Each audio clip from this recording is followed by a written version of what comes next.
ఇటు అల్లుడు సరే అటు సంతోష్ అంటే ఎంతసేపు చెప్పు బంధుత్వం కదా మరి కన్న బిడ్డని ఎట్లా దూరం చేసుకుంటాడు పెద్ద మనిషి మాత్రము. అంటే ఇప్పుడు వీళ్ళు ఏమంటారు, కాంగ్రెస్ వాళ్ళు ఏమంటారు, వీళ్ళంతా ఏదో డ్రామా చేస్తుర్రు అనేది కూడా అంటారు. తాత ఏం చెప్తావు కాంగ్రెస్ వాళ్ళకు?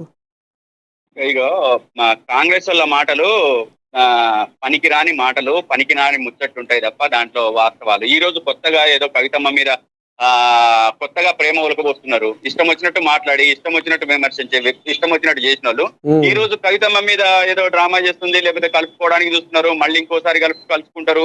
అది రాజకీయాలలో ఏది శాశ్వతం అవుతుంది, ఏది అశాశ్వతం అవుతుంది? శత్రుత్వము శాశ్వతం కాదు, మిత్రుత్వము శాశ్వతం కాదు. అది ఏ పార్టీకైనా ఏ మనిషికైనా అది రాజకీయం. అది రాజకీయాలలో ఇట్లనే ఉంటది. ఇంతకు ముందు అసలు బద్ద శత్రువుగా ఉన్న చంద్రబాబు కాంగ్రెస్ పార్టీకి ఈ రోజు మద్దతు ఇవ్వట్లేదా?